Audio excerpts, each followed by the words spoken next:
హెచ్చరిక, దైవజనుని హెచ్చరిక. ఒకడు తన ఇంటి వారిని సంరక్షించనిడలా వాడు అవిశ్వాసి కంటే చెడ్డవాడు. అలాంటి కన్నీటితో ఉన్న కుటుంబాలు ఎన్నో ఉన్నాయండి. ఒక తాగుబోతు ఇంట్లో ఉంటే ఆ ఇంట్లో వారికి సమాధానం ఉండదు. ఒక జగడగత్తె ఇంట్లో ఉంటే గయ్యాలి భార్య అంట. సొలొమోను రాశాడు, గయ్యాలితో కాపురం చేయటం కంటే అరణ్యంలోకి వెళ్ళిపోవటం మేలంట. భర్త ఇంటికి వచ్చినంటనే భార్య ఏం చేయాలండి? బౌ బౌ అని కుక్కలాగా అరవాలా, కసరాలా, ఏం తెచ్చావయ్యా అనాలా? పూర్వకాలంలో భార్యలు పతివ్రతలు అనేవారు మన దేశంలో. రండి, కాళ్ళు కడుక్కోండి, భోజనం చెయ్యండి. ఇప్పుడు ఏం లేదు, కాళ్ళు కడుక్కోరు, ఏం కడుక్కోరు. ఇప్పుడు కరోనా అంతా ఇంట్లో తెచ్చుకోవటమే. కరోనా వైరస్ ఎందుకు వచ్చింది అనుకున్నారు? కాళ్ళు కడుక్కోరు, చేతులు కడుక్కోరు. రోగాలు ఎక్కువైతే ఇప్పుడు ఏం చెప్పారు? చేతులు కడుక్కోవాలి, మూతికి గొడ్లు కట్టుకోవాలి, కాళ్ళకి సాక్స్ వేసుకోవాలి. గయ్యాలితనముగా ఉండి మళ్ళీ నువ్వు ప్రార్థన చేస్తే ఎవ్వరు నీ ప్రార్థన వినరమ్మా. నా భర్త మారలేదండి అని చాలామంది చెప్తుంటారు.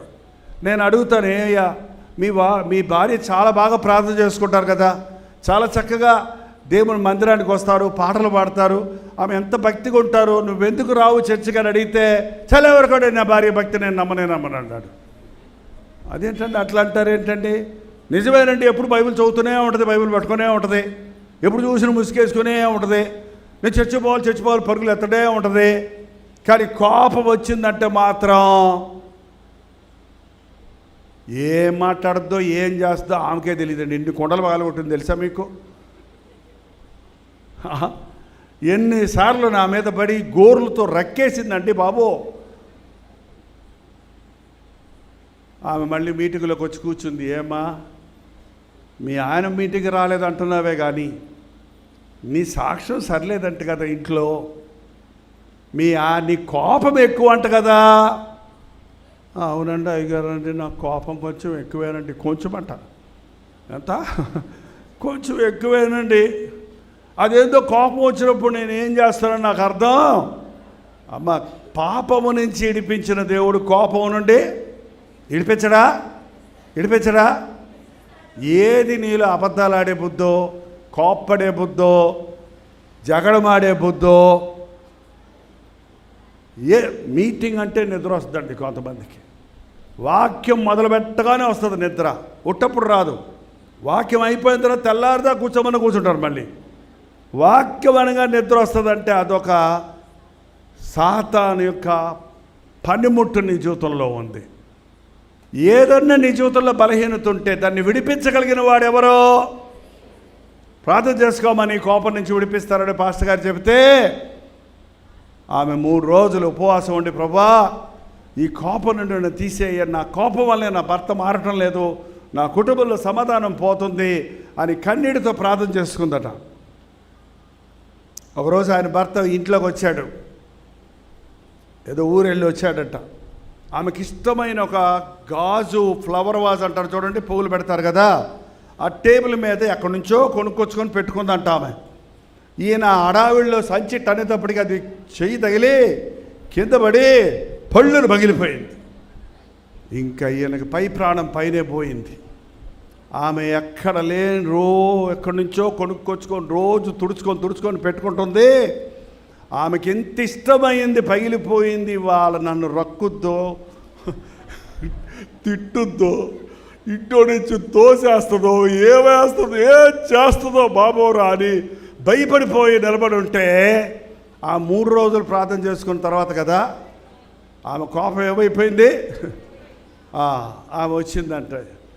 ఏంటండి నిలబడి ఉన్నారు, రండి, కాఫీ తాగుతారా, టిఫిన్ చేస్తారా, కాళ్ళు కడుక్కుంటారా, భోజనం పెట్టమంటారా అంటే ఆయన ఇంకా అట్లా చూస్తున్నాడంట. ఏంటండి అలా చూస్తారేంటండి, ఏమైందండి? ఇది పగిలిపోయిందా? పోతే పోయిందండి, మీకంటే ఎక్కువ అది, మళ్ళీ కొడుకుందాంలేండి అంటే ఇంకా అట్ అయిపోయాడట. ఆయన చెయ్యబట్టి ఇలా ఊపి ఏమైందండి అని అడిగితే, నువ్వేనా? నేనేనండి, మరి నీ కోపం యేసయ్యా తీసేశాడండి. నిజమా? నిజంగా యేసయ్య కోపం కూడా తీసేస్తాడా? అట్లయితే నీ దేవుడిని నేను కూడా నమ్ముకుంటానని మళ్ళీ వాళ్ళిద్దరూ చర్చకు వచ్చి సాక్ష్యం చెప్పారండి. మన జీవితాల్లో ఇతరులు మారలేదు అంటున్నాం, కానీ వారు మారకపోవటానికి కారణం అనేక సార్లు మనమే అయి ఉంటామండి. మనం పూర్తిగా మారకపోవడానికి కారణం నీలో ఉన్న ఒక చిన్న తప్పును, ఒక పొరపాటును, ఒక బలహీనతను, అది నాకు దేవుడు పెట్టిన ముళ్ళులే. ఏమంటారు కొంతమంది బైబిల్ బాగా చదివే వాళ్ళకి భలే భలే అర్థాలు వస్తాయండి. పౌలు అన్నాడు, దేవుడు నా శరీరంలో ఒక ముళ్ళు పెట్టాడు, అది తీసేయమని నేను ముమ్మారు ప్రార్థించాను, కానీ ప్రభు నా కృప నీకు చాలునన్నాడు అన్న వాక్యాన్ని చదువుకొని, ఎందుకయ్యా నీకు అదంటే, అది దేవుడు పెట్టిన ముళ్ళేనండి అంటున్నాడు. నువ్వు అంతా బాగుంటావు, మీటింగ్కి వస్తావు, సిగరెట్ తాగుతావంటే ఏంటి, సినిమాకి వెళ్తావంటే ఏంటి, నీకు ఇంకొక సెటప్ ఉందంటే ఏంటి, ఎవరో పరస్త్రీతో సంబంధం ఉందంటే ఏంటి, అదేనండి నా ముళ్ళు అన్నాడంట ఒక ఆయన. ఏంటంటే ముళ్ళు ఏంటి? పాపముతో దేవుడు ఎవరిని ఎప్పుడూ శోధించడు. నీకున్న పాపమును ఒప్పుకుంటే దాని నుంచి నిన్ను విడిపిస్తాడండి. చాలామంది జీవితాల్లో ప్రభువుకు ప్రార్థన చేస్తూనే ఉంటారు, భక్తిగా ఉన్నాం అంటూనే ఉంటారు, కానీ వారి జీవితాల్లో ఉన్న బలహీనతల నుండి విడిపించబడరు. పాపము నుండి రక్షించాను, బాప్తిసం పొందానన్న మనిషి, ప్రతి వ్యక్తి తనలో ఇది నా చేత కాలేదు, దీంట్లో నుంచి నేను బయటపడలేకపోతున్నాను, ఇది నేను మానలేకపోతున్నాను అనేది ఏది మన జీవితంలో ఉండకూడదు. నీలో ఉన్న బలహీనతను దేవుడు నీ బలముగా చేయటానికి ఆశ కలిగిన వాడుగా ఉన్నాడు. ప్రార్థన. పరిశుద్ధుడా, ప్రేమగల తండ్రి, ఒక్కసారి మా వైపు చూడయ్యా.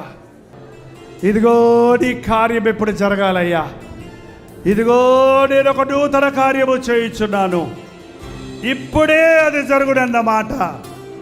ఇప్పుడే నీ బిడ్డలు వారి హృదయాలలో ఏది కోరుకుంటున్నారో, ఇప్పుడే వారి జీవితాలలో ఏ సమస్యలో వారు ఉన్నారని గుర్తించి నిన్ను అడుగుతున్నారో, అవి నెరవేరినట్లుగా నీ కార్యాన్ని జరిగించుము నాయన. ఎవరెవరు చేతులెత్తి ఇది నా సమస్య, ఇది నా బాధ, ఇది నాకు కావాలని విశ్వాసముతో నీ సన్నిధిలో విన్నవించుకుంటున్నారో, అది ఇప్పుడే వారి జీవితంలో ప్రారంభమవునట్లు బ్రతుకంతా వారు నీ సాక్షులుగా సాక్ష్యమిచ్చుచు ఈరోజు ఒక మరపురాని రోజుగా వారి జీవితాలలో స్థిరపడినట్లు సహాయము చేయము. గత రోజుల్లో జరిగిన కార్యాలన్నీ తలంచి నిన్ను స్తుతించుటే కాక, జరగబో వాటి కొరకు నీ యందు విశ్వాసం ఉంచుటకు అనేకుల పేర్లు నీ జీవగ్రంథములో రాయబడినట్లుగా, నీ రాకడ కొరకు మేము సిద్ధపడినట్లుగా పరిశుద్ధాత్మ కార్యములు జరిగించుమని యేసుక్రీస్తు నామములో అడుగుచున్నాను తండ్రి, ఆమేన్. మన తండ్రి అయిన దేవుని యొక్క ప్రేమయు, కుమారుడైన క్రీస్తు యొక్క కృపయు, ఆదరణకర్త అయిన పరిశుద్ధాత్మ యొక్క సహవాసమును కూడి వచ్చిన మనందరికీ ఇప్పుడును సదాకాలం తోడై ఉండును గాక. ఆమేన్, ఆమేన్, ఆమేన్.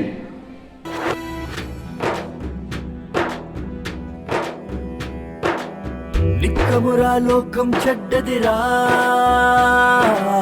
తక్షణమే మేలుకు సోదరా. ఈ లోకపు పాపపు చీకటిలో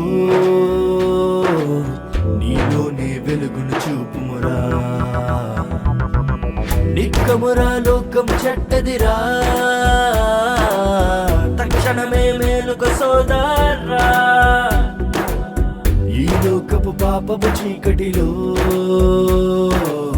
నీలోనే వెలుగును చూపుమురా, నీలోనే వెలుగును చూపుమురా.